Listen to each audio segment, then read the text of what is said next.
Hola, ¿qué tal? Muy buenos días, bienvenidos a todos. Estamos ahorita en el webinario interinstitucional y PASLANREC hacia la resiliencia de las comunidades y hogares pesqueros en México. Esta es una colaboración entre el Instituto Mexicano de Investigación en Pesca y Acuacultura Sustentable y el Laboratorio Nacional de Resiliencia Costera. El día de hoy tenemos nuestro último seminario de este 2025, el cual se titula Gobernanza climática en sistemas socioecológicos costeros, reto de la ciencia de frontera. Y para ello tenemos la presencia de la doctora Laura Vidal Hernández de la Facultad de Ciencias de la UNDI de la UNAM, quien nos va a dar este webinar. Y antes de comenzar, pues voy a presentarles a nuestra ponente del día de hoy. Ella es bióloga egresada de la Facultad de Ciencias de la UNAM, con una maestría en Ciencias del Departamento de Zoología de la Universidad de la Columbia Británica en Canadá, y posteriormente realizó sus estudios de doctorado en Ciencias del Mar en el INPESTAB del Instituto Politécnico Nacional en Mérida. Pertenece a la Red Internacional de Costas y Mares, a la Red de Gobernanza Colaborativa en México y al Laboratorio Nacional de Resiliencia Costera. Ella ha desarrollado investigación y publicaciones en temáticas emergentes del desarrollo costero en México para su manejo sustentable, que incluyen el análisis del cambio local ante el cambio climático, pesquerías comerciales y recreativas, y la extracción de hidrocarburos en aguas marinas profundas. La doctora Vidal ha trabajado como investigadora dentro de la administración pública del sector pesquero y también ha sido consultora en el proyecto para el Golfo de México y la BBT para la conservación de áreas marinas recreativas, de pesca recreativa marina. Ha sido profesora de enseñanza superior en universidades públicas y privadas en la región Península de Yucatán desde hace más de 30 años. Ha impulsado la formación de un grupo multidisciplinario e interinstitucional entre la UNDICISAL en Mérida y la Universidad Marista de Mérida. Todo ello para la evaluación de la vulnerabilidad de las comunidades costeras ante eventos hidrometeorológicos y también en la elaboración de actas de vulnerabilidad para comunidades costeras de Yucatán.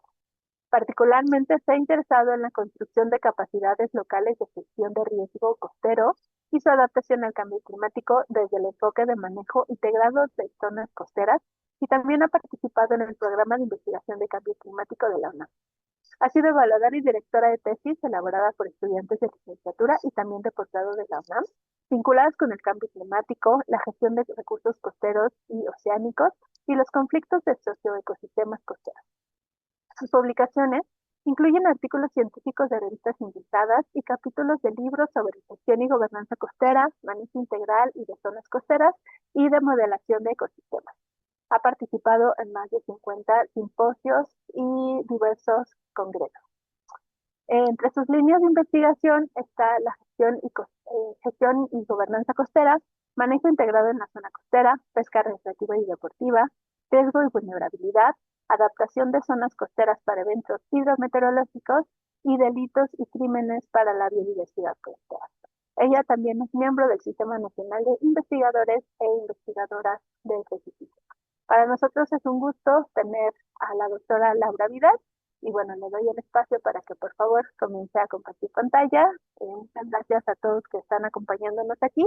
Les recuerdo, en lo que la doctora nos comparte pantalla, les recuerdo que pueden hacer sus comentarios al final de la presentación directamente en esta sala de Zoom para los que llenaron el formulario y a través de la página de Facebook del Laboratorio Nacional de Resiliencia Costera, donde estamos haciendo la transmisión. Muchísimas gracias, doctora Laura, y bueno, le dejamos el espacio. Okay. Muchas gracias, Daniel, por la presentación. Muchas gracias a todos y todes por su presencia. Bueno, con ustedes quiero compartir algunas ideas y reflexiones que han surgido en el grupo de trabajo que hemos estado armando en la península de Yucatán acerca de la gobernanza climática y particularmente en la gobernanza climática a escala local. Es decir, para nosotros local estamos refiriendo justamente a las comunidades costeras o a los sistemas socioecológicos costeros. También queremos, en este caso, compartir con ustedes por qué consideramos que esta es una línea de investigación que representa un reto para la ciencia de frontera.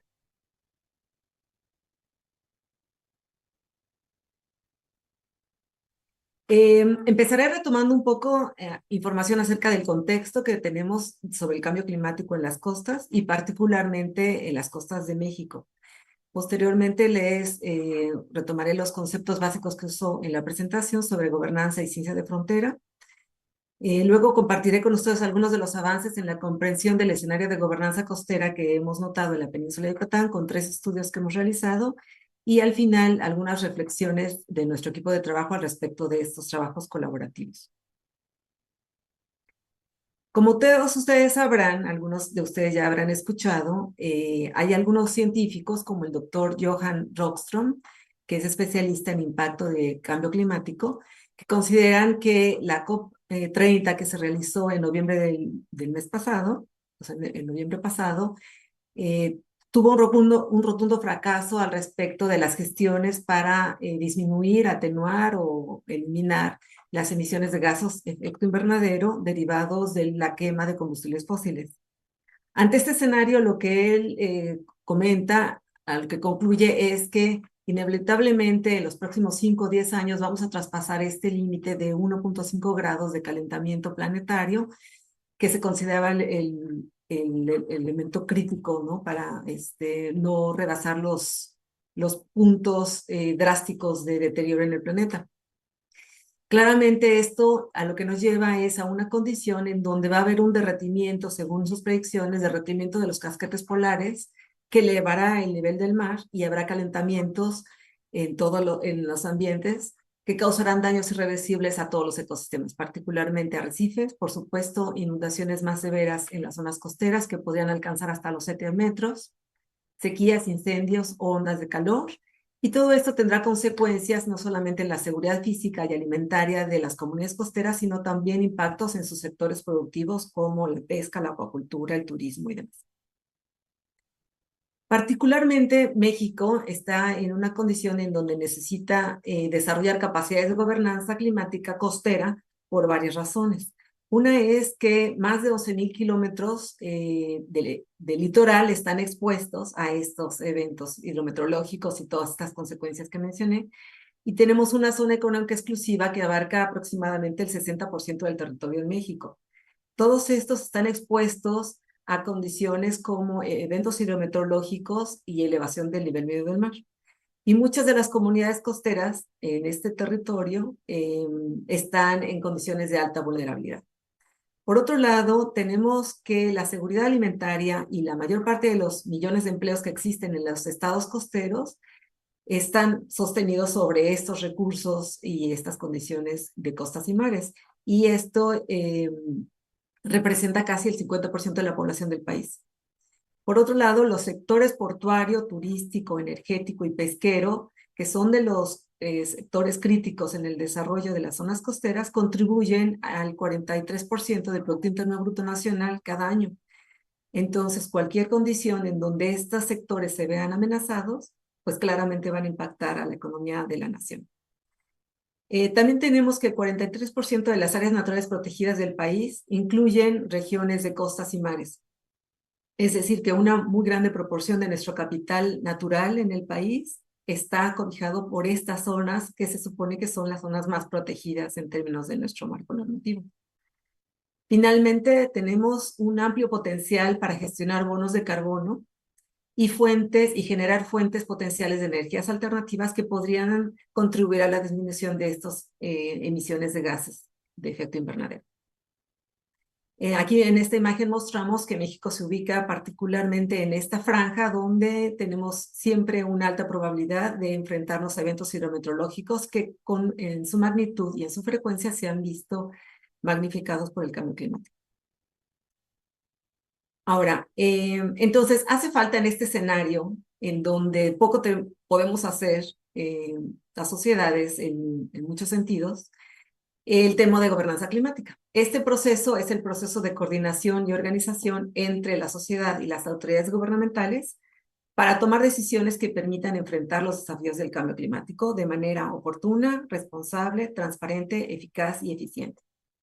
La gobernanza climática se ha desarrollado con 2 enfoques, principalmente la mitigación, que tiene que ver con esas acciones para reducir las emisiones de los gases de efecto invernadero y aumentar los sumideros que los almacenan. Eso es en donde les comentaba yo que pareciera que en la COP30 no se tuvo mucho éxito. El otro enfoque es el enfoque de adaptación, en donde surgen las iniciativas que encaminan a las sociedades, a los sistemas humanos naturales, a reducir su vulnerabilidad ante estos efectos esperados del cambio climático. Sobre este enfoque de adaptación es donde voy a dirigir la presentación. Ahora, en el ámbito de la gobernanza climática va a ser muy relevante entender cuál es el marco normativo que se presenta a nivel nacional en sus aspectos de regulación y competencias institucionales y los aspectos de política administrativa que le dan cobijo a estas intervenciones que requieren financiamiento, conocimientos, estrategias de manejo e información base acerca de las causas del reto que enfrentamos. Bueno, entonces, ante este escenario donde las sociedades van a poder muy poco hacer en estos ámbitos de política pública internacional para reducir los gases de efecto invernadero, pues la alternativa es movernos hacia la capacidad de ser resiliente con la adaptación particularmente. ¿Qué va a ser relevante conocer en cada sistema que se está enfrentando a este reto en las zonas costeras? Pues en qué etapa de este proceso de resiliencia se ubica, si están en una capacidad de resistencia, en una capacidad de adaptación o en una capacidad de transformación. Y va a ser necesario también ubicar de qué forma viven la intensidad de los impactos a los que están sometidos. Con esto podremos dirigir las acciones de intervención hacia con diferentes enfoques, diferentes estrategias y también en diferentes plazos. Bueno, entonces en ese escenario, la gobernanza climática ha impulsado una serie de expectativas muy ambiciosas que incluyen primero cómo hacemos cómo evitamos los desastres ante el riesgo derivado de la gobernanza climática, por ejemplo. Ese es el primero que podría ser muy importante. El segundo es cómo abordamos este reto desde el sistema interplanetario que nos permita un cobijo a todos los elementos del planeta. ¿Cómo lo hacemos de relevancia intergeneracional, no solamente para atender las necesidades del presente? ¿Cómo incorporamos aspectos de injerencia intergubernamental, de muchas estrategias, varias estrategias, sobre todo con una diversidad de espacios geográficos que se atienden? ¿Cómo involucramos a la sociedad de forma participativa en la toma de decisiones? Y cómo involucramos a los diferentes sectores que están bajo riesgo. Tradicionalmente se ha manejado un paradigma al respecto del cambio climático y de sus efectos al respecto de las amenazas y cómo podemos mitigar estas amenazas con aspectos de ingeniería, básicamente. El paradigma que se ha desarrollado en este siglo es el paradigma sobre la vulnerabilidad social. En este el enfoque está la expectativa de que la sociedad se transforme lo suficiente para llevarle a una condición progresiva donde reduzca su propio riesgo. Es decir, que lo ubique en una condición en donde no solamente responda a la amenaza, sino que se ubique en una mejor posición con respecto a esa amenaza. Para ello es necesario tener una visión sistemática de los procesos, por lo cual se requiere de la teoría de sistemas, una visión de que es necesario que la sociedad aprenda de los procesos que enfrenta con diferentes visiones de adaptación. Y también hace falta la autoorganización para responder independientemente de las agendas internacionales. Bueno. Ahora, ¿qué tiene que ver todo esto con la ciencia de frontera? Como ustedes sabrán, la ciencia de frontera lo que trata de hacer es de llevar el conocimiento más allá de las fronteras de cada una de las disciplinas. Es decir, cuando una disciplina se ve limitada en sus enfoques a resolver alguna pregunta de investigación, entonces nos está llevando a colaborar con otras disciplinas y a ampliar nuestros enfoques. Entonces, la ciencia de frontera tiene varias características que son relevantes a este tipo de temas. Uno, aborda cuestiones controversiales en la comunidad científica. Ustedes escuchan que todavía existen controversias acerca de qué es lo que está ocasionando el cambio climático, cómo se está evidenciando, qué predicciones se pueden hacer. Siempre hay temas en donde hay algunos actores sociales, políticos, económicos que niegan el cambio climático. La ciencia de frontera utiliza abordajes metodológicos y conceptuales diferentes a los que se manejan en las disciplinas estrictas o por los esquemas tradicionales de investigación, sobre todo cuando se trata de respuesta a preguntas que se consideran difíciles, ¿no? Como, bueno, ¿cómo vamos a resolver estos problemas que estamos enfrentando? Cuestiona los paradigmas dominantes que, como ya decía, básicamente estaban enfocados a la respuesta inmediata ante una amenaza, tratando simplemente de decir, bueno, ya lo enfrenté, regreso al estado en donde estaba y continúo, ¿no?, con mi proceso de desarrollo. En este paradigma, el de la vulnerabilidad, es cómo me ubico en una mejor condición con respecto a la amenaza antes de que yo la enfrentara. También la ciencia de frontera investiga con altos niveles de incertidumbre y el éxito de la respuesta no está garantizado porque es un proceso de aprendizaje que se va generando en todos los ámbitos. Entonces, por eso consideramos que este tipo de temáticas, la gobernanza climática costera, es relevante en este ámbito. Ahora, ¿cuáles son los avances que yo quiero particularmente compartirles sobre cómo hemos ido construyendo la comprensión de cómo funciona la gobernanza costera ante el cambio climático, particularmente en la península de Yucatán? Empezaré con mencionar que hemos reconocido que el marco legislativo y el marco político en México sí considera un escenario crucial sobre la gobernanza al cambio climático, que es el principio de subsidiariedad. En este principio sostiene que la autoridad que toma las decisiones debe ubicarse lo más cerca posible de la acción y lo más próxima al objeto del problema. Es decir, que lejano al ámbito de política pública internacional, pues localmente tenemos que hacer algo para atender el reto de enfrentar estos efectos del cambio climático. ¿Dónde está cobijado este principio? Pues en lo que enuncia la Ley General de Cambio Climático y la Ley General de Protección Civil, claramente. Y por el otro lado, en el ámbito de política pública, sí nos hace referencia a la Estrategia Nacional de Cambio Climático, a que es necesario reducir la vulnerabilidad del sector social o los sectores sociales y aumentar la resiliencia de la infraestructura estratégica o crítica y, por supuesto, de los sistemas productivos. Entonces, esto nos lleva al ámbito de que tenemos que tomar una propuesta de abordaje sobre la adaptación al cambio climático, no solo esperando que los gobiernos y los gestores en otras escalas lo resuelvan, sino cómo lo vamos a atender en nuestra vida cotidiana y con nuestros retos particulares.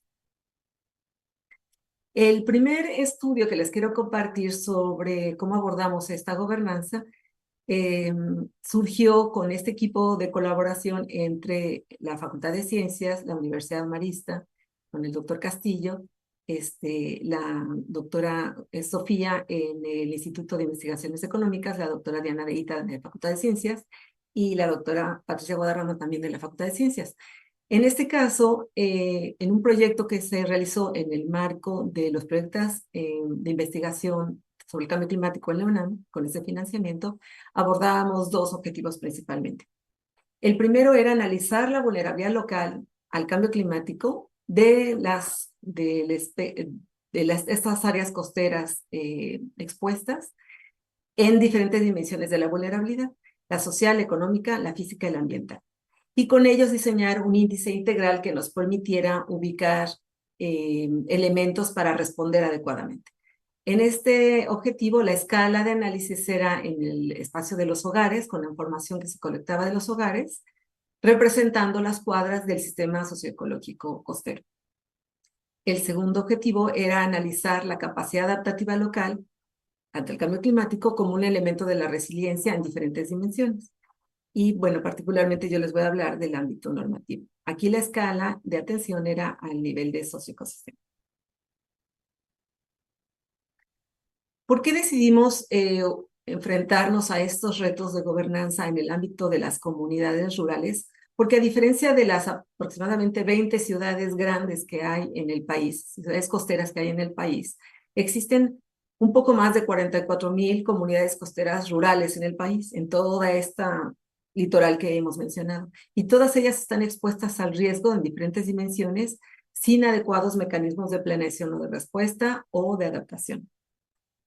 El escenario, bueno, en este caso, por ejemplo, les decía yo que nos centramos en la península de Yucatán y utilizamos los primeros sitios de análisis fueron Cizal, que es el municipio de Junucmá, que está al poniente de Yucatán, Progreso, que está al norte de Mérida, y San Felipe, que está al oriente del estado de Yucatán. Todos ellos comparten de alguna forma algún grado de marginación, que es un escenario típico de las comunidades costeras. Todas ellas tienen una dependencia muy marcada hacia las actividades productivas pesqueras, principalmente artesanal, exceptuando este Progreso, que ya es una zona de carácter más urbano, pero este es un escenario que se replica a lo largo del país. Y bueno, exceptuando las zonas que son más urbanas, pues las poblaciones son de 2.000, máximo 3.000 habitantes.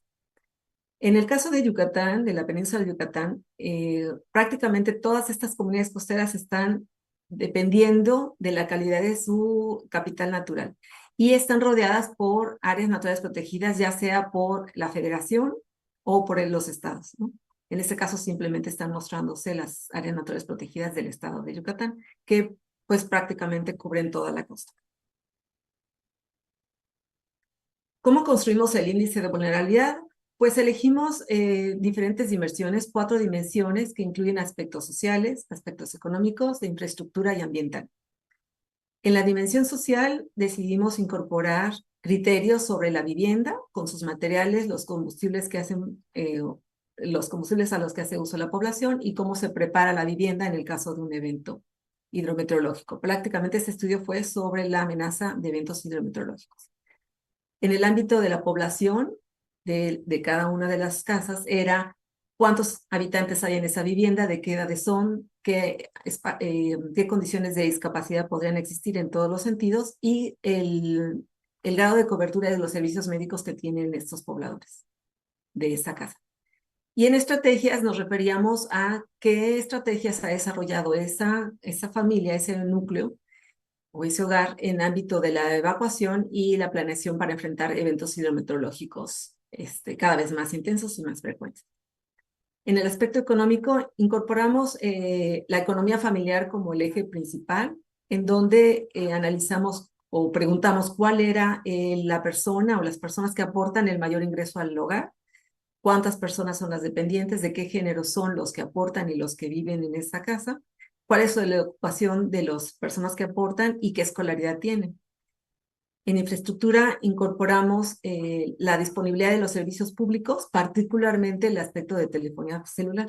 Y esto es enfocado a la transmisión de información ante un evento con potencial de desastre, un evento hidrometeorológico, es justamente utilizar el teléfono, ¿no? El teléfono celular. Entonces, ¿qué disponibilidad tiene? Y bueno, incorporamos el aspecto de dónde están ubicados los postes de transmisión eléctrica como un elemento de infraestructura básica. En el ámbito ambiental, o en la dimensión ambiental, incorporamos el arbolado dentro del poblado y cuáles son susceptibles a caerse o desgajarse y destruir una casa o una instalación de postres, por ejemplo. Y por el otro lado, las áreas potencialmente inundables. Con esta información le dábamos 2 tipos de tratamientos que ahora voy a mencionar. Para elaborar entonces el índice integral, la colecta de la información al respecto de la dimensión social y económica se hizo por hogares, de cara a cara a los habitantes de la casa y por manzanas. Las encuestas se obtuvieron para aproximadamente el 55% de las manzanas del poblado. La información sobre infraestructura y ambiental se hizo con colecta de información por censos, en transectos e información bibliográfica. Para las áreas susceptibles a inundación se utilizó el modelo digital de elevación de tipo de superficie con 5 metros de resolución horizontal. Particularmente para las dimensiones social y económica se utilizó un tratamiento multicriterio y en este fue necesario estandarizar los criterios y después ponderarlos según su importancia. En esto se hizo un trabajo colegiado para identificar estos aspectos de ponderación. La información de infraestructura ambiental se incorporó directamente en un sistema de información geográfico y por manzanas y por barrios, que en este caso eran 9 para la comunidad de Cizal, se elaboraron estrategias para enfrentar fenómenos hidrometeorológicos. ¿Qué es lo que resultó del ejercicio? Pues un mapa en donde podíamos ubicar las manzanas que están más susceptibles a ser impactadas con esta vulnerabilidad integrada ponderada, en donde las manzanas en rojo son las manzanas más susceptibles y las manzanas en verde son las menos susceptibles. Claramente aquí se nota que las zonas de inundación en Sisal, por ejemplo, están ubicadas en una buena parte del territorio de la población, que corresponde más o menos a 2.000 habitantes, que está en el frente de la playa, del lado poniente, y en toda la franja sujeta a inundación en la zona de la Ciénaga, por ejemplo. Esto fue realizado entonces, como fue por casa, la escala que nos permitió es de una escala de 1 a 8.000, que es una escala muy detallada de la información sobre la susceptibilidad. 3 años después realizamos el mismo ejercicio, una vez que se habían presentado 2 escenarios. Uno era la declaratoria de pueblo mágico de Sisal, y la otra fue el impacto del huracán Milton después de Sisal, que lo hicimos días después. En ambos casos, lo que se notó es, uno, cuando ya se estaba sentando en la población, por decirlo de alguna manera, el concepto de que ahora era pueblo mágico, entonces empezó a haber una urbanización tremenda que no se había notado en la primera versión que se hizo del instrumento. Y muchas de las manzanas cambiaron en su condición de vulnerabilidad respecto de la instalación de la infraestructura por esa venta y construcción de nuevas casas y nuevos hoteles y nuevos restaurantes. Al respecto del huracán, sí cambiaron algunas zonas de inundación, algunas disminuyeron y algunas otras aumentaron, sobre todo en estas zonas en donde empezó a urbanizarse muchísimo, rellenando la ciénaga, por ejemplo, ¿no? ¿Qué nos permite un análisis de este tipo en esta escala más detallada? Pues ubicar en dónde están las áreas de respuesta prioritaria cuando se presenta un evento hidrometeorológico, por las condiciones que ya comentaba. ¿Quiénes están habitando ahí? ¿Qué capacidades tienen para responder, para moverse independientemente, para planear independientemente, o las que están sometidas a condiciones de inundación, por ejemplo? El segundo objetivo que les mencionaba es el de la capacidad adaptativa local de la resiliencia ante el riesgo costero. Entonces, aquí el eje del análisis era identificar sobre el riesgo costero y la adaptación al riesgo costero, qué dimensiones normativas lo atienden y qué dimensiones de política pública lo atienden. Y lo que notamos es que claramente está esto distribuido por los 3 órdenes de gobierno y también distribuido por sectores de acuerdo a las temáticas. Entonces podemos tener temáticas tan variadas como las que están aquí mostradas: la capacidad de planeación del uso de suelo, la protección civil, la energía, la conservación ecológica, el desarrollo urbano, los puertos, las pesquerías, las cuencas y la seguridad oceánica, en varias entidades gubernamentales. Y esto se puede expresar como si fueran piezas de un rompecabezas en donde comparten temáticas desde diferentes enfoques. Entonces, lo que queríamos ver es qué tan coherente era esta congruencia entre estos elementos de los diferentes enfoques. Lo que hicimos fue seleccionar una amplia gama de instrumentos regulatorios de diferentes órdenes de gobierno con diferentes enfoques, y también algunos otros instrumentos no regulatorios, más bien de política pública, con ese mismo enfoque. A esto se les realizó una lectura inductiva para reconocer primero si identificaban el riesgo. Y bueno, sí, se identificaron como 2 riesgos importantes: la erosión costera y las inundaciones.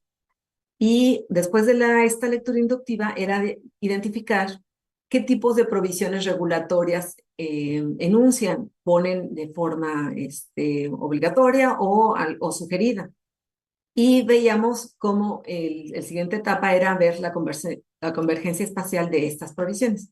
Las provisiones que identificamos fueron estas 6, que nos llevan desde limitar con algunos aspectos muy marcados qué tipo de construcciones se harían en las zonas que ya fueron impactadas y que constituyen zonas de riesgo. Estas pueden ser hacer algunos trabajos de ingeniería o puede ser algún otro tipo de adecuación, ¿no? Como construir en palafitos. Luego, puede haber algún tipo de abordaje al respecto de conservar los servicios ecosistémicos y recuperar algunos de los años de esas viviendas impactadas. Y el último era prohibir totalmente la infraestructura, ya sea nueva en las zonas de riesgo, o prohibir que la infraestructura dañada se reconstruyera. Entonces, esto nos llevaba a 3 niveles de permisividad. Por supuesto, cuanto más fácil es seguir exponiéndose al riesgo, pues es mayor permisividad, que sería el A o el B. Mediana permisividad, cuando, bueno, sí te puedes volver a exponer, pero empiezas a hacer adecuaciones. Y la mínima permisividad era cuando prohíbes, o sea, ya no se permite porque te sigues exponiendo a las mismas condiciones en las que estás enfrentando el riesgo. Cuando hacemos la exploración de plasmar esto en las áreas de implementación de los instrumentos, con estos niveles de permisividad, por comunidad y por instrumento, pues lo que se van haciendo evidentes es estas incongruencias. Por ejemplo, en el caso de CISAL, estas 2 imágenes son sobre CISAL. En el caso de CISAL notamos que CISAL estando ubicado aquí, no sé si notan en la manita, esta área pequeñita, porque estamos hablando de 2,000 habitantes, de 500 manzanas, etcétera, muy pequeñita, pues tiene una incongruencia muy marcada entre lo que se puede permitir y lo que no se puede permitir. La máxima permisividad se observa, por ejemplo, bueno, vean aquí en este esquema que es la ampliación, la máxima permisividad se obtiene en el lado poniente y la mínima permisividad en el lado oriente. Entonces, y al sur estaban un poco combinadas entre mediana y la más alta. Para una autoridad local, que está planeando cómo se va a desarrollar, qué debe de permitir o qué no, este escenario le debe resultar muy complicado, ¿no? Entenderlo, porque de mucho va a depender del instrumento que está observando. Si observa el programa de áreas naturales protegidas, pues todo es un poco más similar, pero si le vamos involucrando diferentes instrumentos, pues entonces se van notando diferencias. Este es el caso también de San Felipe. En este caso se ve como más homogeneidad, pero mucha contradicción también entre instrumentos. Ahora, un área de oportunidad que definitivamente identificamos en estas comunidades es el área del riesgo, de la elaboración de atlas de riesgo o atlas de vulnerabilidad, atlas de amenaza. Por ejemplo, aquí solamente se nota que Progreso sí es el que tenía un atlas, pero ni CISAL, ni San Felipe, ni más adelante hicimos de otras comunidades existe el atlas de riesgo. Entonces, de por sí son escenarios muy dinámicos. En ausencia de esta información, pues es difícil que a esta escala se pudiera identificar el riesgo, ¿no? Y dónde están las áreas que requieren inversión prioritaria. Perdón, aquí se me saltó esta cosa. Ahora, otro análisis que hicimos fue el de la incoherencia o coherencia de los instrumentos de política pública. Y en este simplemente se notaba el detalle de dónde están las áreas de oportunidad del desarrollo de la política. Uno es que existe una pobre coherencia entre la gobernanza ambiental, la protección civil y el uso de suelo. O sea, son enfoques de la gobernanza que cada quien va por su lado y entiende totalmente distinto el aspecto de riesgo. En el ámbito ambiental, particularmente se ve el reto de decidir qué áreas deben de ser conservadas y qué áreas deben de ser aprovechadas de las mismas zonas costeras inundables. Pues en Yucatán tenemos un escenario donde existe un alto riesgo de seguir utilizando con fines urbanísticos las áreas costeras inundables, contrario a lo que dijera un programa de manejo de un área natural protegida, ¿no? Y contrario a lo que dijera un ámbito de protección civil pues la gente se sigue exponiendo a estar ubicando zonas que se van a inundar. Los sectores más incoherentes al respecto de los apoyos, más bien, la mayor incoherencia al respecto de los apoyos se dio al observar el ámbito pesquero particularmente y el ámbito turístico. Y esto es solamente analizando qué dice sobre el apoyo a cooperativas. Si aquí agregamos el ámbito de los pescadores libres o los prestadores de servicios turísticos que no están organizados, pues bueno, claramente no van a tener apoyos de ningún tipo para adaptarse al cambio climático, ¿no? Estos están por su cuenta. Si utilizamos el análisis al respecto de los apoyos que puede haber gubernamentales, como por ejemplo al respecto del enfoque de emergencia, pues los antiguos Fonden, por ejemplo, que eran los fondos que pueden utilizarse más para la acción ante eventos asociados al cambio climático, no incluyen nada de zonas costeras y no incluyen a esa escala nada sobre protección civil, ¿no? Eso lo organiza el gobierno del estado, les manda a las personas que les apoyen, les mandan algunos equipos muy sencillos, pero no incluye nada al respecto de la adaptación para el cambio climático. El FONDEM particularmente, además, cuando existía, el Fondo de Desastres Naturales, cuando existía con esa etiqueta, no tenía condiciones ni criterios particulares para las zonas amenazadas en la costa. Entonces, algunos impactos que son muy relevantes en la costa, como un evento que causa inundación y elimina básicamente las vías de comunicación, en eso el FONDEM, por ejemplo, no era utilizable porque asumían que eran riesgos causados por la mala acción del gobierno local y listo. Entonces ahí ya no hay nada que hacer al respecto de este tipo de infraestructura, lo cual es un aspecto crítico en zonas costeras que están comunicadas con el resto del estado solamente por una vía, por ejemplo, ¿no? Una vía de acceso. El otro elemento que analizamos, el último elemento que analizamos, fue reconocer, bueno, ¿cuál es el escenario de financiamiento que poseen las zonas costeras de la península de Yucatán al respecto de este cambio climático? Bueno, lo primero que identificamos que es muy relevante comentar es que hay dos índices para México que nos ubican en una condición de alta vulnerabilidad. Una es que México posee un bajo índice de desempeño ambiental y esto se refiere al estado de la sostenibilidad que tiene esta nación en función del desempeño en materia de cambio climático, salud ambiental y vitalidad de sus ecosistemas. El valor que se reporta es un valor de 55.01, que comparado con otros países que tienen el 40% de la superficie que tiene nuestro país, tiene 69.93. O sea, aquí hay algo que nos está fallando en cuanto a la percepción de prioridades. Otro indicador importante es la tasa de colecta fiscal anual ambiental, que para México es de 1.3 del Producto Interno Bruto. Esto, por ejemplo, al compararlo con países como Sudáfrica, que tiene un cuarto de la costa, de nuestra costa, también se vuelve un elemento crítico porque tienen el doble de su colecta fiscal ambiental, por ejemplo, ¿no? Ahora, esto es en cuanto a estos indicadores. Ahora, ustedes conocen que en México tenemos que pagar derechos por uso de los recursos naturales y concesiones, y particularmente para estos tipos de cosas se pagan derechos en la zona costera y marina. Por ejemplo, pagamos derechos de concesiones por puertos y navegación, por pesca y acuacultura, por supuesto, por uso y descarga de aguas nacionales, descarga de aguas residuales, extracción, captura y comercialización de ejemplares de vida silvestre, uso turístico de áreas naturales protegidas, visitas a sitios arqueológicos y museos, extracción minera, que incluye materiales petros y sales, y el uso de la zona federal marítimo terrestre para extraer estos recursos, y el mixto, que incluye todos los estudios de impacto ambiental y la explotación de las playas, la zona federal marítimo terrestre y los terrenos ganados al mar. Lo que conocemos en general es que el máximo fondo que se puede obtener de esta colecta fiscal que está enunciada en la Ley Federal de Derechos es por las concesiones de la zona federal marítimo terrestre, ¿no? Entonces, bueno, queríamos nosotros ubicar en dónde está la colecta de estos fondos por estos tipos de aprovechamientos y derechos y no lo encontramos, ¿no? Básicamente. Y tampoco pudimos encontrar cuánto se está colectando Entonces, la siguiente alternativa que teníamos para darle una mirada a los instrumentos fiscales económicos era analizar los gastos del presupuesto que se ejercen a nivel federal y estatal en los programas críticos del desarrollo de la región de la península de Yucatán. Esa es como la otra cara de, bueno, no se puede saber el monto que se recauda, pero vamos a ver cuál es el monto que se gasta.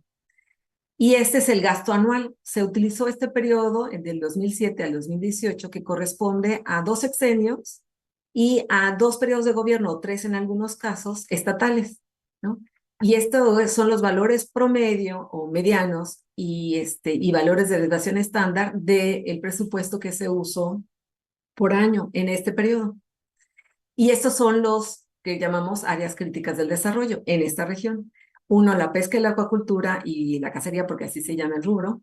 La atención de desastres, la construcción de infraestructura de carreteras y puertos y el sector turístico. Y eso es para todos los estados, 3 estados.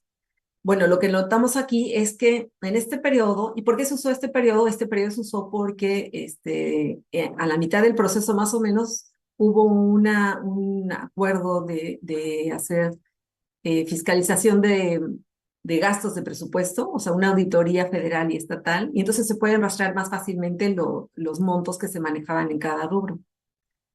Lo que esperábamos es que después de ciertos compromisos que se han adquirido al respecto del riesgo de la biodiversidad, la protección ambiental y demás, pues hubiera alguna modificación.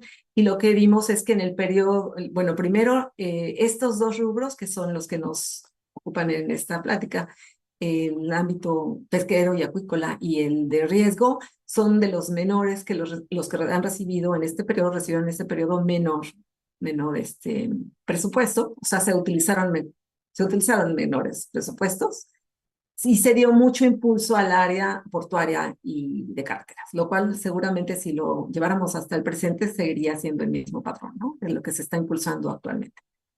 Entonces, esto ubica, nuevamente, es una mirada para ubicar en dónde están las prioridades. Estos puntos que son extremos, por ejemplo, que se vieron en el análisis, marcan solamente aquellos eventos en donde hubo un evento político de política pública internacional, en donde en esos lugares fue necesario, por ejemplo, en este caso, en donde fue necesario impulsar el turismo porque había un evento sobre eso. Y en este, después de un impacto de un huracán o aquí del impacto de un huracán. Entonces, solamente a pulsos, ¿no? Se aumenta el presupuesto cuando es un asunto crítico o de política pública internacional, sino no. Lo que entonces concluimos con esto es que la colecta del aprovechamiento de las zonas costeras y marinas está subrepresentada en las finanzas que se emplean para la resiliencia del cambio climático. No tenemos suficientes fondos para atender estas necesidades. Y además, en el tiempo se ve generalmente los patrones de decremento, ¿no? Bueno, ¿qué concluimos sobre estos análisis de gobernanza climática?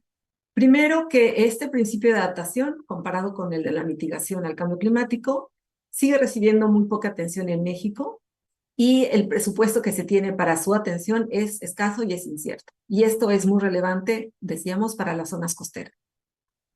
Los instrumentos de política pública que tenemos en las zonas costeras son necesarios para el buen vivir en las zonas costeras están basados en información a macroescala. Es decir, una escala mucho más grande que lo que observaron en el indicador de vulnerabilidad, en el índice de vulnerabilidad que elaboramos. Y estos son implementados de manera fragmentada por los gobiernos locales, que además, sumado a esta condición de incoherencia entre la permisividad, pues resulta muy retador para un gobierno local saber en dónde está ubicado al respecto del riesgo. Es necesario elaborar iniciativas de adaptación local de forma holística y de acuerdo con el principio de subsidiariedad. Aquí es necesario resaltar el hecho de que tenemos que crear capacidades en el ámbito local, ¿no? Las autoridades locales tienen que saber en dónde están al respecto del riesgo y cómo pueden ellos prepararse.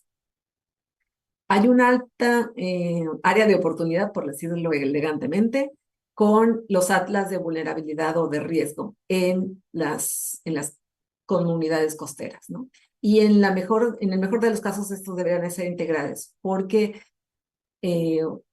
la mayor parte de los elementos que hacen vulnerables a las comunidades costeras no aparecen en estadísticos del INEGI. Entonces, hay información que se tiene que obtener conociendo las comunidades particularmente.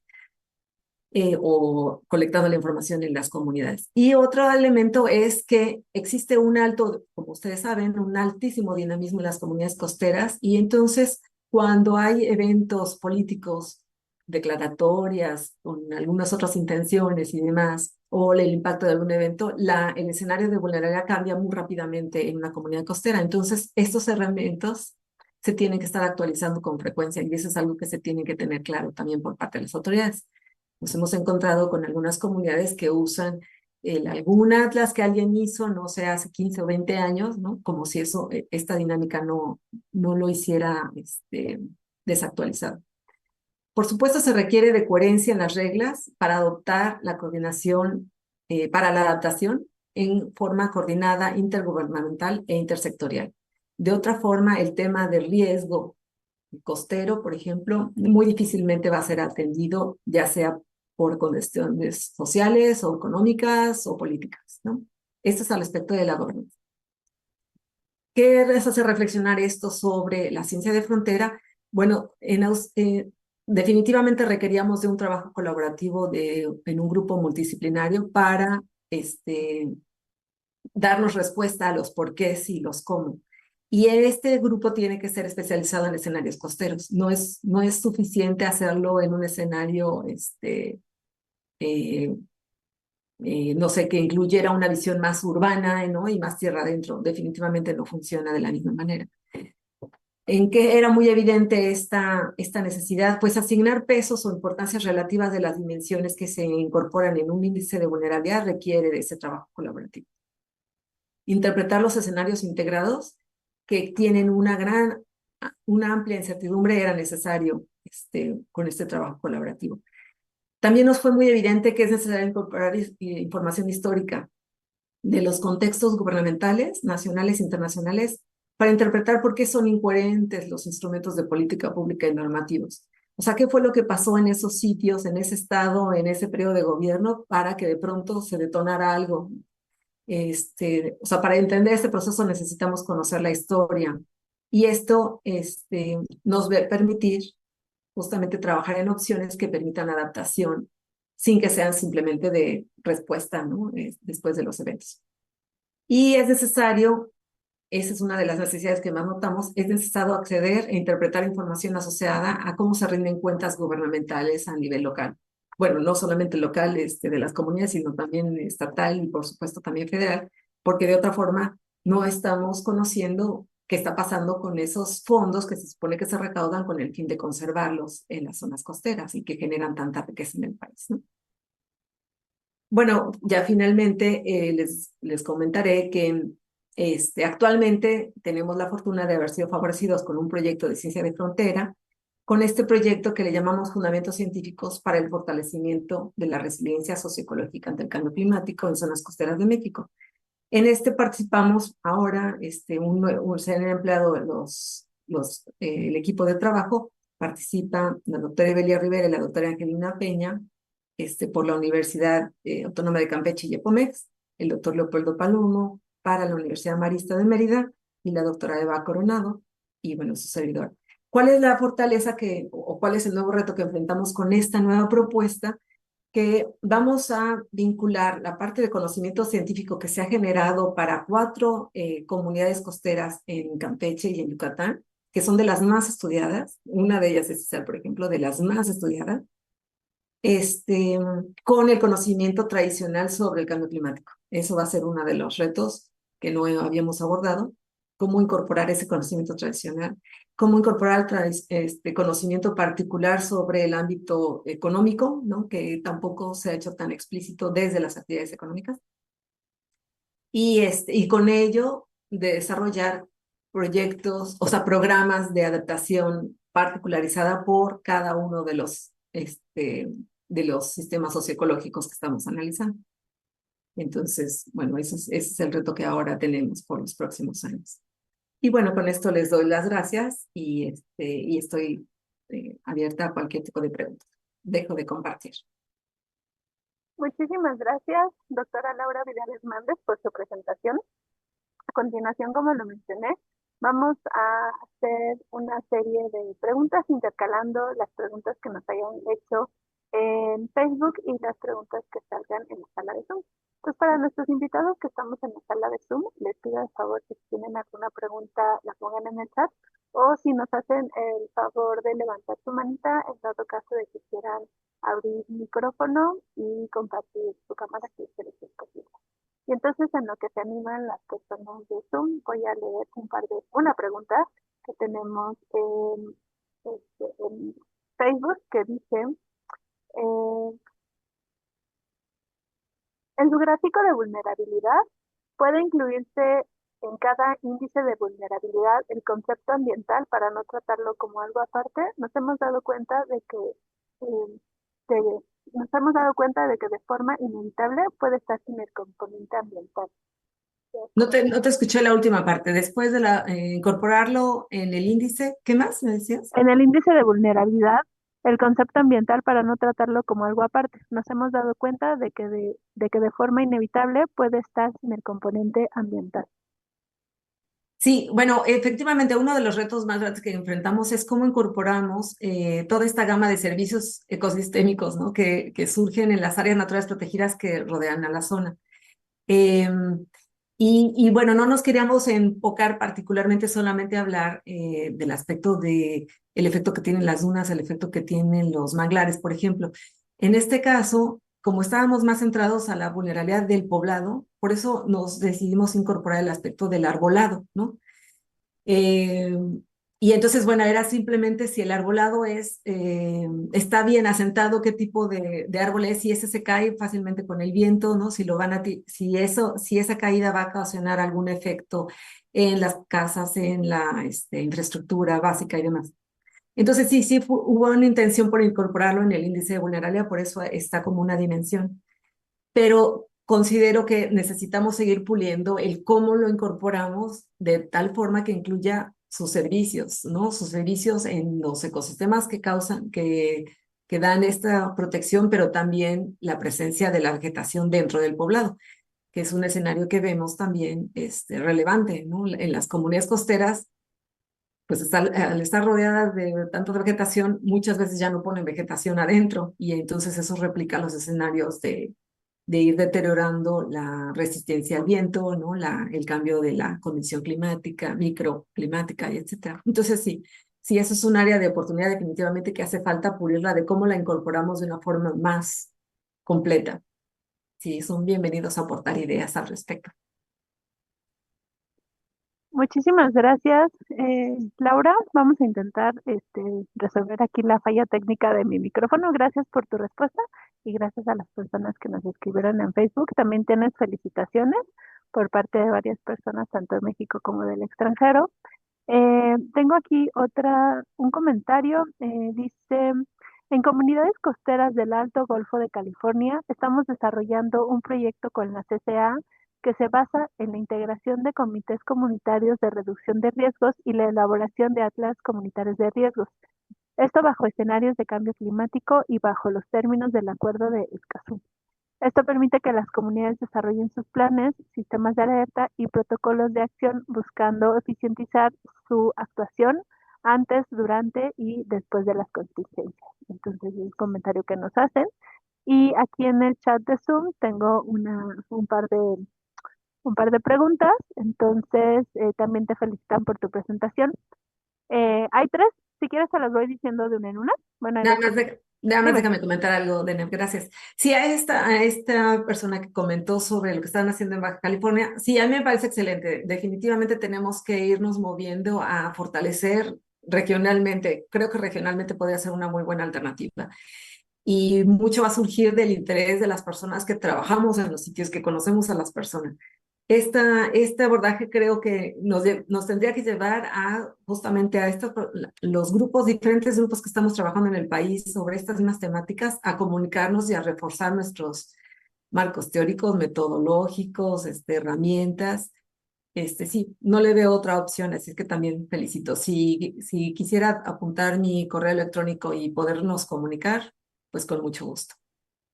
Gracias. Sí, Ahora sí, muchas Muchas gracias. Ahorita les ponemos, bueno, terminando este seminario, les comparto el enlace del correo de la doctora Laura para que, si, como lo mencionan, quieren contactar directamente. Y de todos modos, les recuerdo que durante un mes este seminario va a estar en la página de Facebook y nosotros lo vamos a subir también al canal de YouTube del Laboratorio Nacional de Resiliencia Costera. Entonces, en la última diapositiva de la doctora Laura, ahí nos hizo el favor de compartir su correo.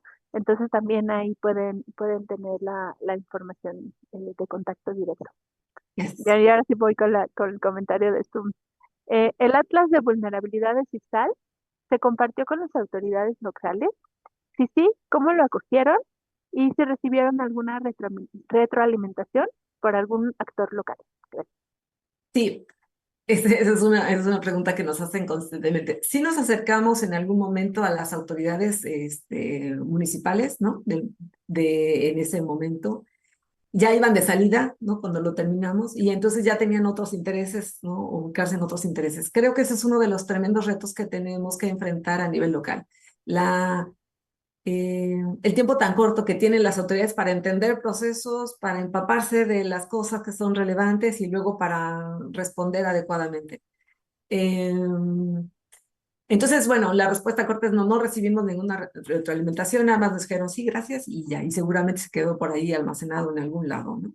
Y hemos tenido la inquietud de, bueno, eh, ¿cómo hacemos que esto se quede dentro de la comunidad, independientemente del presidente municipal, del comisario en turno, etcétera, para que le sea útil a la gente también, ¿no? A lo mejor con esta opción que mencionan y que también hemos pensado de formar estas brigadas, pues ellos son los que van a estar más interesados en saber si está adecuadamente en la información, ¿no? O está actualizado o no. Y a lo mejor a la autoridad local todavía le falta para entender por qué es relevante.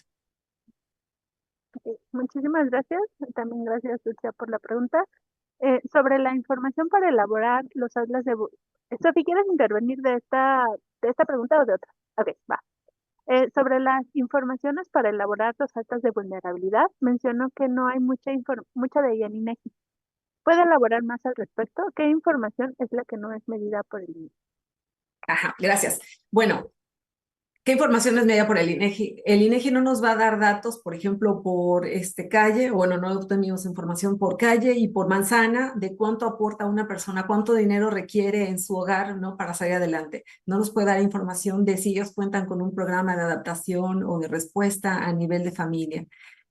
No nos va a dar mucha información el gran reto es que la información del INEGI tiene escalas muy grandes, ¿no? Y entonces esa información en una comunidad de 2,000 habitantes no nos es muy útil porque todo aparece en una misma JEP, ¿no? O en el mejor de los casos en dos, y entonces no nos permite reconocer en dónde están unos sitios en la escala pertinente para las familias, para los pobladores, sino es como muy grande, sí, básicamente.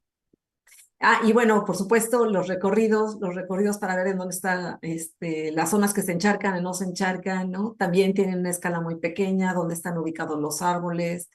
Este, sí, o sea, hay como es información que se obtiene de la gente, ¿no? Por la manzana, por la gente que que vive en esa manzana, pues no, esa información no la tiene el INEGI. Muchas gracias, doctora. Eh, ¿Cuáles serían algunos consejos, sugerencias al comenzar a trabajar con el conocimiento local de las comunidades pesqueras? Pues creo que el planteamiento que tenemos nosotros es el planteamiento que nos va a permitir ir aprendiendo en este proceso, definitivamente. El primero que estamos utilizando es reconocer cuáles son los actores clave que pueden inducir a la gente a cambiar o modificar tal vez un poco el chip que se tiene, ¿no? Acerca del riesgo. A pensar en que sí podemos construir con ellos alguna medida que sea de más largo plazo, que solamente sea la respuesta, ¿no? Este, y bueno, entonces empezando por identificar estas personas que están dispuestas a trabajar con nosotros con una mirada distinta, esa va a ser una de las principales cosas. Este otro elemento que mencionaba la persona que comentó de Baja California, el hacer brigadas en donde la gente es la misma gente la que se hace responsable de su propia seguridad. Tenemos un antecedente, por ejemplo, en la comunidad de San Felipe, en donde una persona que era el encargado de protección civil fue el que se tomó muy en serio hacer un mapa de vulnerabilidad. Y para mí es un ejemplo porque era una persona que a mano se hizo, ¿no? En una cartulina las cuadras, aquí se ubica tal cosa, aquí están los pozos, aquí aparece la zona de inundación. Él a mano, o sea, sin el conocimiento amplio de los sistemas de información geográfica, una persona pudo armar un atlas de vulnerabilidad para su localidad. Entonces, hay actores que son, actores sociales que son extremadamente dinámicos, abiertos, comprometidos. Esos son en los que hay que ubicar definitivamente. Creo que esa es una de las primeras. Y la otra es, ya no lo mencioné, pero sí notamos que hace falta fortalecer muchísimo la percepción de las escuelas, ¿no? Porque hablar de cambio climático a los niños en las escuelas es hablarle de algo que, pues, es un cambio de clima, ¿no? Y entonces la repercusión que tiene en su vida, en sus oportunidades de desarrollo, en la forma en la que se pueden ellos desempeñar cuando sean mayores, eso no está muy claro al respecto del cambio climático. Ahí también creo que es una de las áreas que hay que fortalecer para ir construyendo esta conciencia de que no hay quien nos va a rescatar, o sea, el gobierno no nos va a rescatar, el gobierno federal no nos va a rescatar, ¿no? Las autoridades, si esperamos que solamente las autoridades nos rescaten con la forma que consideran de rescate, eso no va a suceder. Hay que hacer algo para ubicarnos en una mejor condición al respecto del riesgo. Muchas gracias, doctora. Le voy a dar la palabra a Sofía, adelante. Gracias, Denet. Muchas gracias, Laura, por la presentación. La verdad, muy clara y muy completa. Creo que quizás sería buena idea si puedes compartir ahí en el chat los links de las publicaciones, o creo que estaría interesante para todos. Y bueno, más es un comentario, pregunta, digamos. Digamos, tú estuviste exponiendo pues ya varias investigaciones y al final un poco entiendo que la conclusión es, bueno, este tema finalmente hay que verlo desde un enfoque justo de sistemas socioecológicos, y entonces mencionas su proyecto actual de ciencia de frontera. Y en este sentido, bueno, son los fundamentos científicos para la resiliencia de sistemas socioecológicos, en donde está adaptación, vulnerabilidad y todos los temas que nos expusiste, añadiendo pues conocimiento tradicional y aspectos económicos, ¿no?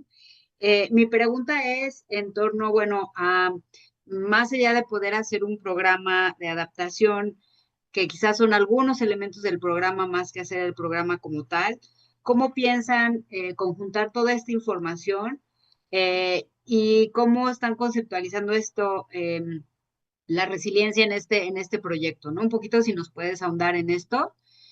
Y por otro lado, quisiera preguntarte, y es más una inquietud, ¿no? Y ver qué piensas al respecto.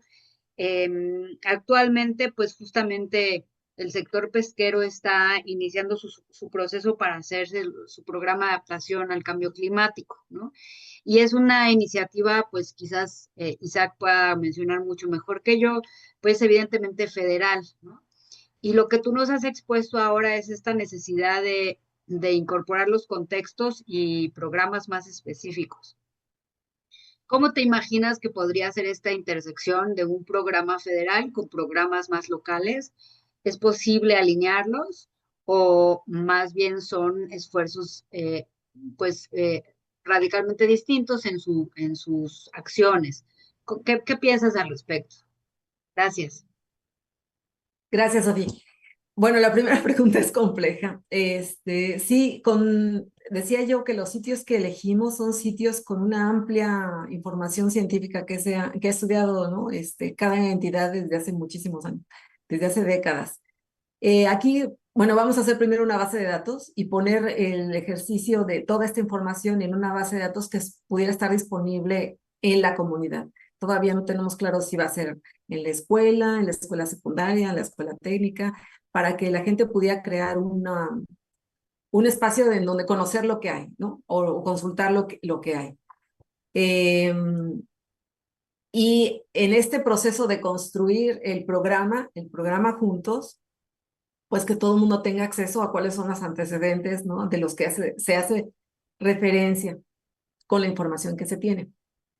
Es como, pues como tal vez crear como una biblioteca local, ¿no? De lo que se ha hecho. Sí nos ha pasado que la gente, lo hemos comentado, de pronto ve alumnos entrar, salir, investigadores entrar y salir, ¿no? Y no ve concretado mucho ni en el cambio de su vida ni en el conocimiento local que se genera. Entonces, eso es un ejercicio que definitivamente tenemos que abordar. Y bueno, intentaremos, al menos por lo pronto, de esta forma y aprenderemos en el camino de algunas otras formas. No sé si a lo mejor tú tienes una experiencia que podría ser diferente para hacer esto, que quieras compartir. Eso, si quieres, ahorita o quieres comentarme, a ver. Sí. Pues no sé si ahorita o si no, después lo platicamos. Bueno, Bueno, en cuanto a bueno. información, a lo mejor puede servir el acervo que tiene el laboratorio sobre CISAL, un primer ejercicio de identificar. Y sí, nosotros intentamos hacer, digamos, los elementos para establecer un programa de adaptación en la cuenca Copalita y con gusto luego conversamos y puedo platicarte un poquito la experiencia. Y bueno, vamos construyendo un conjunto como tú mencionas, ¿no? Son Sí. discusiones vivas, sin duda. Ah, Gracias. perfecto, gracias. La otra pregunta, recuérdame un poquito qué me estabas preguntando. Ah, sí, y cómo abordarlo desde el punto de vista de la pesca. Bueno, a mí la verdad ya me cuesta un poco de trabajo imaginar que este escenario de adaptación al cambio climático tenga que ser estrictamente sectorial. Entiendo perfectamente que muchos de los fondos y la visión e incluso las necesidades se podrían seguir, podrían ser más fuertes si se mantiene un sector observando su realidad.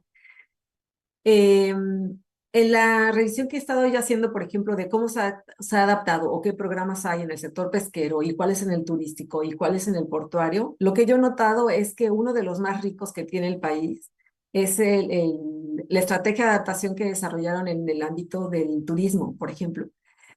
En ese, por ejemplo, utilizaban medidas desde las reacciones inmediatas hasta la información, hasta la creación de capacidades de organización social. O sea, de los sectores que yo he visto costeros, uno de los más completos ha sido el de turismo. En donde veía yo la limitación del sector turístico es que está enfocado básicamente en los grandes hoteles, ¿no? En los grandes hoteles, en los grandes complejos turísticos. No está particularizado en cómo el sector turístico en los prestadores de servicios ecoturísticos lo van a abordar. O sea, esa es otra cosa. Esa es otra cosa que no está abordada por nadie, ¿no? Y entonces ellos van a recibir, como ha recibido en su momento el sector pesquero, la mayor parte de los efectos con sus propias herramientas. Ahora, ya si la única alternativa es seguirlo abordando en el ámbito, desde el sector pesquero, yo más bien lo movería justamente a las comunidades pesqueras, más que solamente a los pescadores, a las cooperativas, a las comunidades. O sea, para sacarlo un poco, te digo, de este esquema muy lineal acerca de solamente a mí me importa, ¿no? Que el pescado llegue, que el pescado se comercialice o que se reditúe en ese ámbito. Entonces, yo creo que sí hay que moverlo más para que se vuelva más transversal entre los sectores. O sea, sí es un ejercicio que creo que tenemos que hacer nosotros como académicos, pues ir induciendo que se vaya dando la interconexión en temas que sean transversales. De otra forma, la verdad veo difícil que se sigan resolviendo problemas, ¿no? Problemas como estos asociados al riesgo, por ejemplo. Entonces, bueno, volviendo a tu pregunta, yo creo que algunos esquemas como la que se está desarrollando en términos del turismo, sí podría ser muy útil aterrizándolo con una forma más integrada con otros sectores en el ámbito pesquero. El que yo, ahí sí, por ejemplo, yo marco mi limitación. Del que yo no podría hablar para nada es el sector acuícola. En ese sí no lo he analizado, no sé si existen estudios en donde se esté analizando el sector acuícola y cómo se está adaptando, porque sí estoy convencida que el sector acuícola es otra entidad distinta, ¿no? Del sector que sí tiene que tener particulares retos que no sé si se estén abordando. Ahí sí también Isaac nos podrá decir si hay algunos avances en eso, yo no. Ahí sí no desconozco. Muchísimas gracias. Laura, se nos está acabando el tiempo, quedan algunas preguntas. Isaac, no sé si quieres contestar la llamada, bueno, el comentario de Laura. Pues sí, no, pues primero agradecer la excelente charla y luego pues este, compartir primero el sentido de que esta visión sectorial hace muy difícil la atención y la prevención y bueno, la generación de resiliencia en general, ¿no? Yo creo que sí tenemos que pensar en las costas como justamente como un socioecosistema y creo que esa visión puede ayudar a avanzar. Desde la Secretaría de Agricultura ha habido un impulso fuerte, pues primero para conocer, ¿no? Cuáles pudieran ser los cambios, digamos, en las especies de importancia pesquera derivados del cambio climático y luego cómo cómo estos cambios pues, pueden afectar a las comunidades. Y bueno, estamos en esta primer fase y la idea y dentro del plan sectorial pues es poder generar una estrategia sectorial pues para la atención, ¿no? Entonces estamos dentro de ese esquema, estamos trabajando.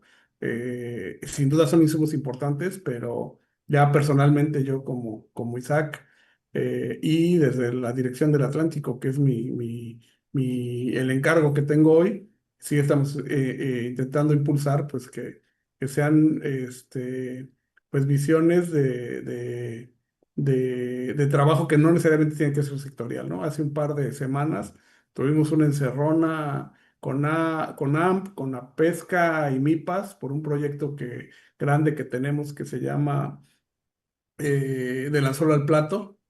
Y en este proyecto estuvimos platicando mucho sobre la necesidad de esta interacción y de no vernos como entidades aisladas, ¿no? Sino Mm. cómo podemos colaborar entre la Semarnat, digamos, sector ambiental y sector pesca y acuacultura, y coincidimos en que no es la mejor respuesta pues para mejorar el sector, ¿no? O sea, tendríamos que encontrar una manera de no vernos sectorizados, sino tener una visión más bien de la zona, de la región, de la comunidad, y a partir de eso ir construyendo temas, ¿no? Pero pues es uno de los objetivos del proyecto. En su momento, pues tendremos en la mesa pues los resultados, ¿no? Pero obviamente empezamos a pensar, y el turismo y la industria petrolera y el transporte y la industria portuaria, etcétera, etcétera, etcétera, ¿no? Que consideramos que todo debería ser enfocado más sobre la comunidad que sobre el sector, ¿no? Porque las comunidades viven de una cantidad de sectores y dependen de una cantidad de sectores ahí asociados, ¿no? Ese es mi comentario. Gracias. Quisiera nada más comentar una cosa, Deneb, antes, perdón, que le des la palabra a alguien más. Yo creo que, por ejemplo, el sector portuario también debería de involucrarse, ¿no? O sea, el sector portuario maneja una gran cantidad de dinero y también está sometido a una gran cantidad de presiones, y todas las comunidades pesqueras tienen algún tipo de puerto, aunque sea puerto de abrigo, ¿no? Entonces, es un sector que definitivamente se debe de impulsar, sumarse a esta forma. A lo mejor ellos también pueden ser de alguna forma un impulso, generar alguna forma de impulso económico, porque ellos viven las consecuencias de las fallas en los procesos, ¿no? Portuarios, en la infraestructura. Pues no puede, o sea, el sector portuario no existe si no existen las costas y las comunidades que trabajan alrededor de ellos. Entonces, yo también creo que ese es un sector que definitivamente se debe de incorporar a la charla. Muchas gracias. Ya será cuestión de andar contactándolos a ver si quieren sumar a los ejercicios. Eh, ¿Cómo podemos ampliar este tipo de ejercicios en otras localidades del país, aprovechando esta experiencia y desarrollo metodológico para trabajar con grupos interesados en las comunidades principalmente? Bueno, justamente por eso hicimos esta propuesta del proyecto que vamos a hacer ahora. Pues se debe de partir del contexto local, definitivamente, ¿no? O sea, no hay una fórmula mágica para ir creando capacidades que sean replicables. Lo que sí podemos crear es el estilo, y en eso cada comunidad será un escenario de aprendizaje colectivo de ese escenario muy particular. Eso es algo que se tiene que descartar. No creo que exista una forma única, ¿no? O sea, va a haber varias formas. Incluso eso lo vamos a probar cuando analicemos cada uno de los escenarios, porque, por ejemplo, aquí vamos a trabajar en San Felipe y vamos a trabajar en Cizal, y en Campeche van a trabajar en Ceiba Playa, ¿no? Y entonces, cada uno tiene sus propias particularidades. Es por eso que yo decía que a lo mejor debemos hacer un escenario de aprendizaje compartido a nivel nacional, porque definitivamente hay métodos, hay técnicas que podemos ir aprendiendo, pero el aprendizaje más fuerte se va a dar en el seno de cada comunidad, según sus particularidades. Sí, entonces, bueno, ahí yo creo que podríamos impulsar una iniciativa para que todos los interesados en este tipo de temáticas abriéramos un espacio, no sé, a lo mejor un evento de las mesas de discusión o no sé, congresos o algo donde platicáramos de este tipo de cosas. Muchas gracias, Laura. Tenemos la participación de Fernando Sánchez. Fernando, no sé si quieras abrir micrófono. Ya ahora sí nos estamos acercando al final, pero me gustaría darle la palabra a Fernando. Luego voy con un comentario aquí también. Gracias. Aquí Adelante. desde Cartagena de Indias, en Colombia. Mira, Laura, pues nosotros eso que me parece, por lo que entendí, tú nombras la gobernanza, nosotros por todo respeto, porque estamos trabajando y tratando de entender estas complicadas relaciones con los gobiernos, nosotros lo llamamos gobernabilidad con participación ciudadana, que es esa relación entre gobierno y comunidades para tratar de salir adelante con tanta complejidad de problemas. Y gobernanza, para diferenciarlo, es ese trabajo de los gobernados, que no nos sentimos representados con los gobiernos y tratamos en el marco de la ley, sin salirnos de la ley, lógico, pero no depender de los gobiernos que son tan inestables. Cartagena ha tenido, en la época que yo hice una investigación, 6 alcaldes en 6 años, o sea, uno anual, pero muchos duraron 3 meses, otros 6 días, uno terminó destituido, otro en la cárcel, otro se murió, bueno, cosas que no nos dan pie para trabajar en eso que tú llamas gobernanza, que es totalmente entendible de la comunidad con los gobiernos, pero a eso preferimos llamarlo gobernabilidad con crisis, en crisis o con dificultades, y gobernanza tratamos es que las comunidades y varios actores, empresas como por puertos, pesquerías, pesqueras y la gente que vive en el territorio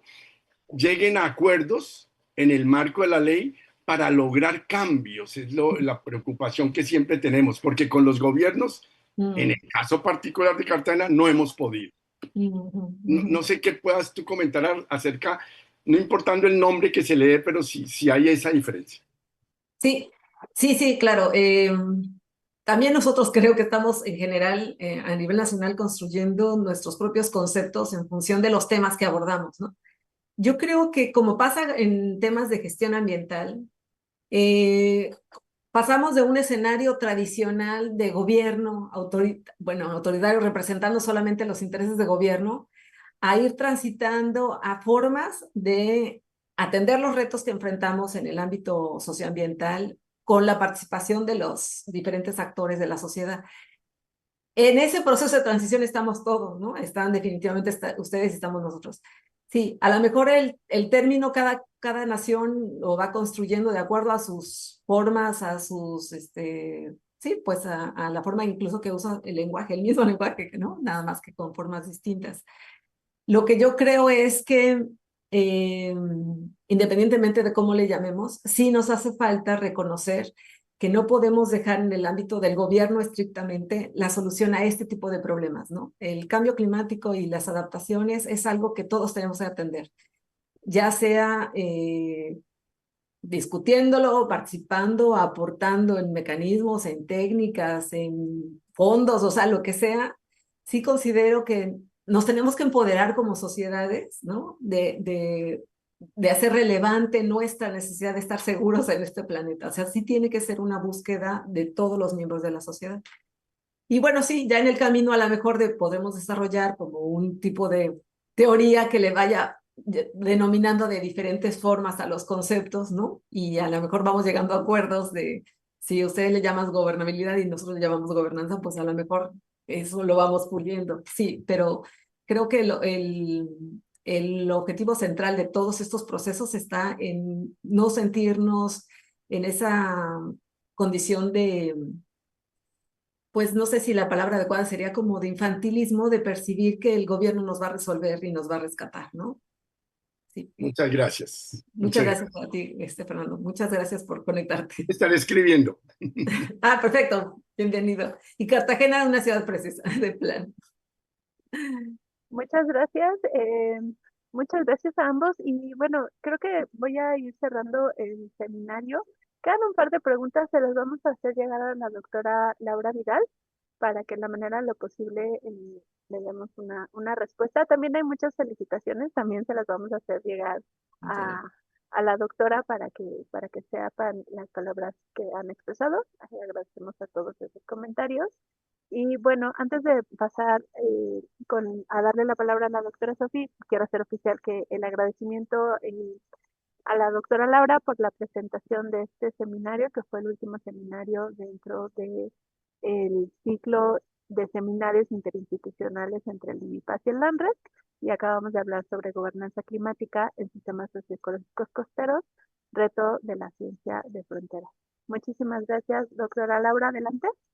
Sí, nada más antes de que cierre, Sofi, pues les agradezco mucho a todos la presencia en este seminario. Muchas gracias por sus preguntas, muchas gracias por su apoyo y me parece extraordinario que les resulte interesante que discutamos estos temas, ¿no? Donde todos estamos aprendiendo claramente, ¿no? Entonces, hay mucho por hacer. Yo creo que está más en la interacción y en la congregación de enfoques, de factores, de opiniones, ¿no? En temas de cómo vamos a abordar este grande reto que a todos nos ocupa, nos debe ocupar, ¿no? Entonces, muchas gracias a los jóvenes que están, pues bueno, ahí tienen una línea también de investigación que puede ser de su interés y bienvenidas las opciones, las opiniones y las ideas. Muchas gracias. Y muchas gracias a la red y al INIPAS por el cobijo en esta charla. Muchísimas gracias. Y bueno, ahora Sofía te daría la palabra. Y bueno, si quieres compartir pantalla, adelante.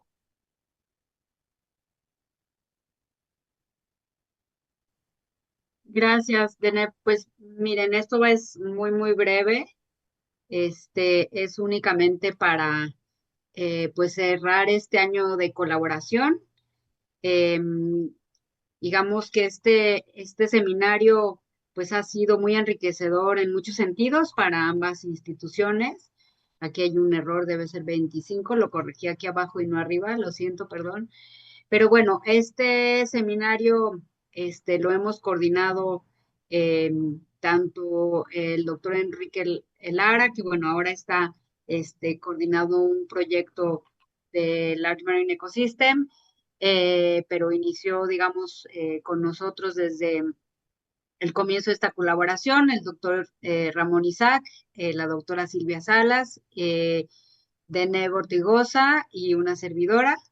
Y bueno, este fue un primer acercamiento en el 2022, en el marco del aniversario del INAPESCA en aquel entonces, y es un seminario que ha permanecido. Hemos decidido que el siguiente año continuará. En un minuto mencionaré algo al respecto.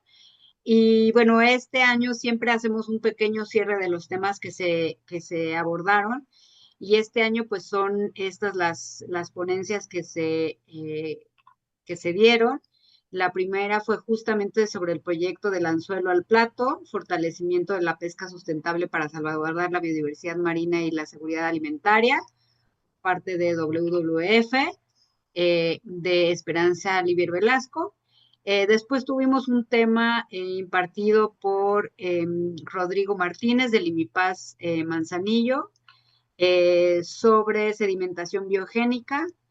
Después, bueno, en junio, el doctor Raúl Lara, justamente que ya habiendo tomado el rol de coordinador del proyecto binacional del Golfo de México de Large Marine Ecosystems, pues habló sobre los refugios pesqueros, definición, alcance y bueno, toda esta temática que sin duda ha sido importante y es ahora uno de los principales instrumentos de las OMEX que se están proponiendo impulsar desde diversas instituciones. La doctora Silvia Salas del CINVESTAB hablándonos sobre pesquerías artesanales y sobre todo de la red global que existe sobre este tema y algunos retos y procesos vinculados a la investigación, que fue también muy interesante. El doctor Jorge Herrera Silveira del CINVESTAB y también miembro del LANRES, así como Silvia Salas. sobre servicios ecosistémicos de los manglares, el caso de Yucatán. Sabemos que pues los manglares son muy importantes para la actividad pesquera en general. No pongo mucho detalle en ello. Podrán ustedes ver su presentación y finalmente pues la presentación del día de hoy, que fue también muy interesante y muy enriquecedora. Estos son pues justamente las diferentes pósters, flyers que se utilizaron para promover estos eventos. Como bien dijo Deneb, estos los pueden encontrar en el canal de YouTube del laboratorio. Y bueno, si no, nos pueden escribir y con gusto les ayudamos a encontrar la información.